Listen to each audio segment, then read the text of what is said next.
ये आपने देख लिया होगा इनकी सक्रियता प्रधान साहब की। अथवा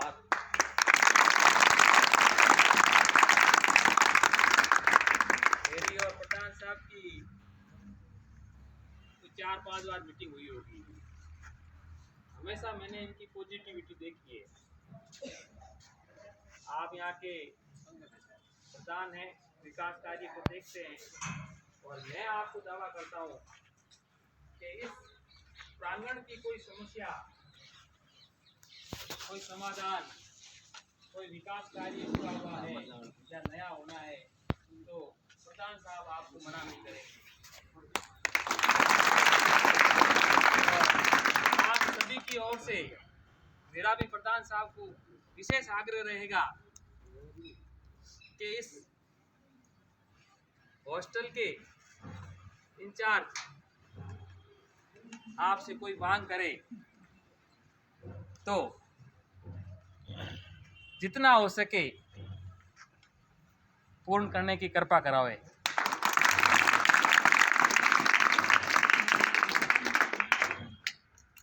कुछ बातें विद्यार्थियों के लिए,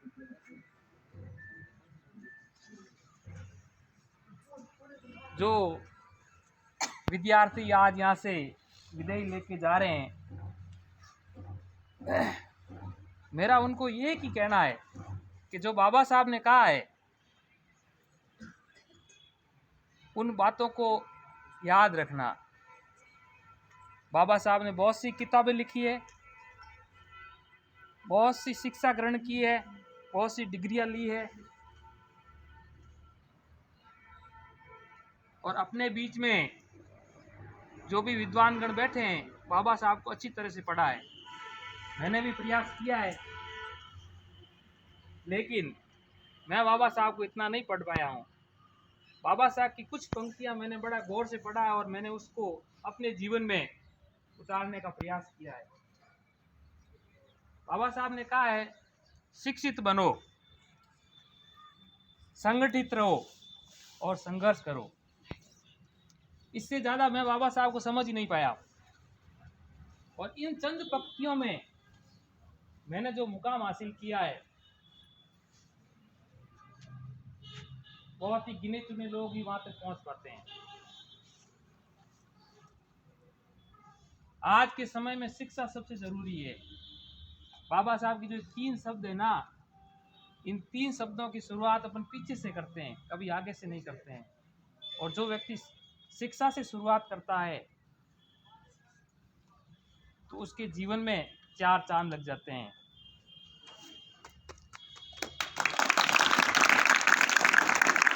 ये और कोई नहीं, मैं आपके सामने उदाहरण हूँ और मैं आज आपको बता देता हूँ, एक न्यायाधीश की जिंदगी इतनी संयमित, इतनी सुंदर, इतनी आत्मविश्वास से लबरेज होती है। एक न्यायाधीश को काम करने में कभी हिचक नहीं होती है, किसी प्रकार का दबाव नहीं होता है, हर प्रकार की फैसिलिटी मिलती है। आप कल्पना नहीं कर सकते हो।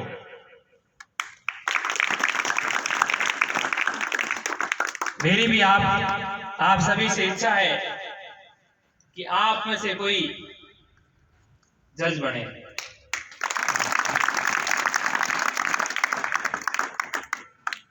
वास्तविकता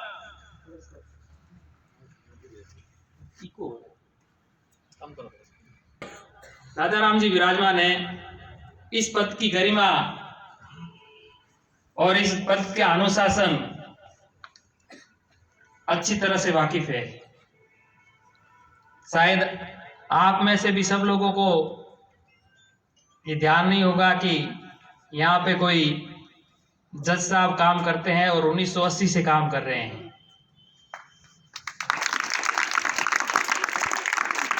और इस सिस्टम में मजबूती से काम कर रहे हैं।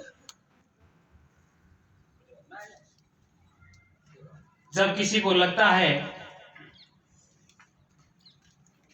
कि वो परिवार से, वो सिस्टम से, वो प्रशासन से, वो पुलिस से, किसी से भी प्रताड़ित है और उसे कहीं पे भी सहारा नहीं मिलता है तो अंतिम स्वर कोर्ट होता है। और एक बाड़मेर में सिवाना सबसे सौभाग्यशाली है जो 1980 से ये कोर्ट चल रहा है।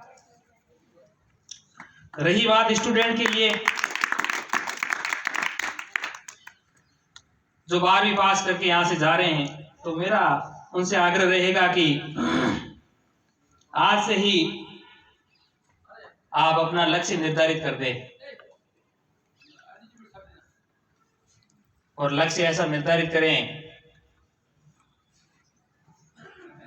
कि आने वाले जो आपका टाइम बाउंड प्लान है उसमें आप पूरा कर लें।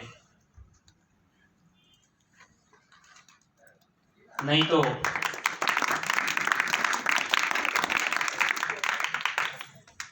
जिंदगी में भटकाव मिलेगा। मैं भी आपकी तरह सरकारी विद्यालय से 12th की है और समय रहते लक्ष्य निर्धारित नहीं कर पाया।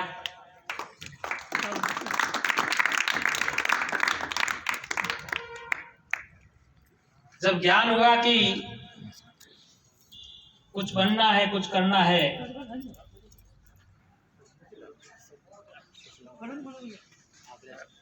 तो मैं उस समय में ग्रेजुएशन कर चुका था।